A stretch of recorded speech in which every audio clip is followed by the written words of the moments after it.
आपने अभी तक हमारे ही कई वीडियो से सुना होगा कि कई सारे एमपीज और पॉलिटिकल लीडर्स ने सुप्रीम कोर्ट का रुख किया है वक्फ अमेंडमेंट एक्ट 2025 को चैलेंज करते हुए, और इसी में एक लेटेस्ट नाम महुआ मोइत्रा का भी जुड़ा है। लेकिन महुआ मोइत्रा का सुप्रीम कोर्ट में जाना थोड़ा अलग है। क्यों? क्योंकि ये सिर्फ एक लॉ का चैलेंज नहीं है, ये एक प्रोसेस का भी चैलेंज है। इस बार सवाल सिर्फ वक्फ अमेंडमेंट एक्ट के कंटेंट का नहीं बल्कि उस रास्ते का भी है जिससे ये कानून बना। महुआ मोइत्रा कह रही है ये लॉ अनकॉन्स्टिट्यूशन है, लेकिन इससे भी पहले जिस तरीके से ये लॉ पास हुआ है वो ही गलत है। जी हाँ, आपने सही सुना। तो चलिए इस ग्रिपिंग कहानी को थोड़ा डिटेल में समझते हैं। एक ऐसी कहानी जिसमें पार्लियामेंट के अंदर की रूल्स एंड प्रैक्टिसेस को ओपनली क्वेश्चन किया गया है। महुआ मोइत्रा कृष्णानगर से लोकसभा के एमपी ने वक्फ अमेंडमेंट एक्ट 2025 के खिलाफ सुप्रीम कोर्ट में पिटीशन फाइल की है। लेकिन ये पिटीशन दूसरी पिटीशन से बिल्कुल अलग इसलिए है क्योंकि ये सिर्फ कंटेंट या प्रोविजंस का मुद्दा नहीं उठाती, ये सीधा पार्लियामेंट्री प्रोसीजर पे सवाल उठाती है। महुआ ने कहा है कि जॉइंट पार्लियामेंट्री कमेटी ने जब इस बिल को ड्राफ्ट किया तब बहुत सारे रूल्स एंड प्रोसीजर्स का वायलेशन हुआ है। ये एलिगेशंस काफी सीरियस है। पार्लियामेंट के अंदर एक वेल एस्टैब्लिश्ड प्रैक्टिस होती है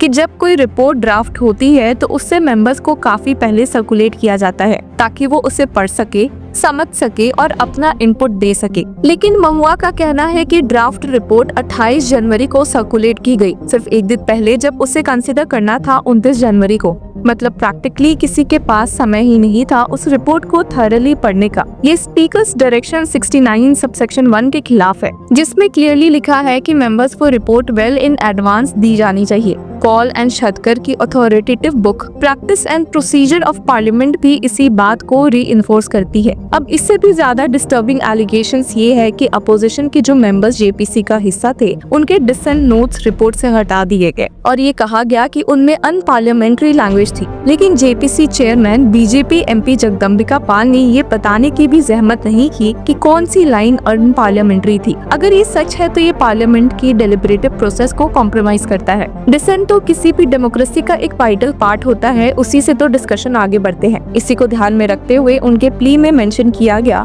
कि dissenting opinions from the opposition MPs were reportedly redacted without justification from the final report presented in Parliament on February 13, 2025. Such actions undermined the deliberative process of Parliament and violated established norms as outlined in authoritative parliamentary procedure manuals. JPC की और भी irregularities highlight की गई है महुआ की petition में, जैसे non stake holders को बुलाना, मिनट्स ऑफ मीटिंग को पब्लिकली डिस्क्लोज ना करना और मेंबर्स को ही की गई प्रेजेंटेशन का रिकॉर्ड भी नहीं देना। ये सब ट्रांसपेरेंसी और अकाउंटेबिलिटी के बेसिक प्रिंसिपल्स के खिलाफ जाता है। प्रोसीजरल फ्लॉज के अलावा महुआ मोइत्रा ने वक्फ अमेंडमेंट एक्ट 2025 के कई स्पेसिफिक प्रोविजंस को भी अनकॉन्स्टिट्यूशनल बताया है। पहला मुद्दा है नॉन मुस्लिम मेंबर्स का इंक्लूजन सेंट्रल वक्फ काउंसिल और स्टेट वक्फ बोर्ड्स में। अब तक वक्फ इंस्टीट्यूशंस लार्जली मुस्लिम कम्युनिटी के लिए गवर्न होते थे, लेकिन नए अमेंडमेंट में 2 नॉन मुस्लिम्स मेंबर्स को मैंडेटरी कर दिया गया है। इससे महुआ कहती है कि ये माइनॉरिटी राइट्स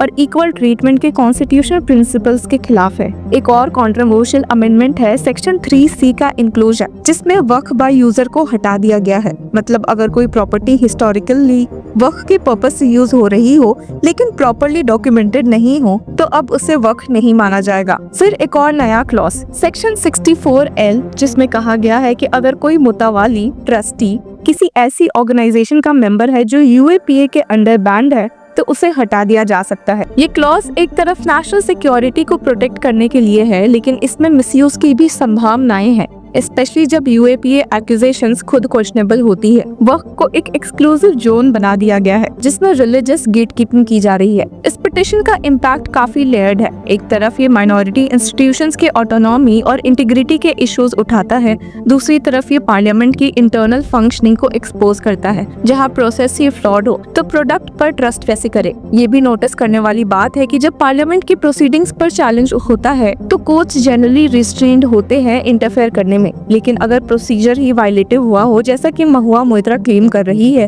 तो ये सब्सटेंटिव इलीगलिटी बन जाती है जो जुडिशियल स्क्रूटनी का मैटर है। और अगर ये चैलेंज सक्सेसफुल होता है तो इससे प्रेसिडेंट बनेगा जहां किसी बिल को सिर्फ इसलिए स्ट्राइक डाउन किया जा सकता है क्योंकि पार्लियामेंट्री प्रोसेस फ्लॉड है। इससे पार्लियामेंट के अंदर ट्रांसपेरेंसी बढ़ेगी, अकाउंटेबिलिटी टाइट होगी और चेयरपर्सन अपने डिस्क्रिशनरी पावर्स का मिसयूज नहीं कर पाएंगे बिना कॉन्सिक्वेंस के। तो महुआ मोइत्रा की ये लीगल चैलेंज सिर्फ एक मुस्लिम लॉ रिफॉर्म का इशू नहीं है, ये चैलेंज है सिस्टम को जिसमें डेमोक्रेसी का एक वाइटल पिलर पार्लियामेंट खुद रूल्स का पालन नहीं कर रहा। ये पिटीशन एक रिमाइंडर है कि कानून बनाना एक मैकेनिकल एक्ट नहीं होता, हर बिल एक प्रोसेस के थ्रू आता है जिसका इंटीग्रिटी मेंटेन होना जरूरी है, वरना कॉन्स्टिट्यूशन का रूल ऑफ लॉ सिर्फ एक पेपर पे लिखा हुआ प्रिंसिपल बनकर रह जाता है। अब महुआ मोइत्रा ने इस एक्ट के लिए क्या बोला है, खुद सुन लेते हैं।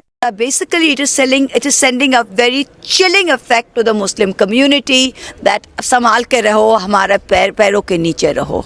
This is it. The only thing that the message they are sending to the Muslims in this country is know your place. We will show you your place, and that's where our leader Mamata Banerjee and our party Trinamool Congress believes that a Muslim's place is next to us.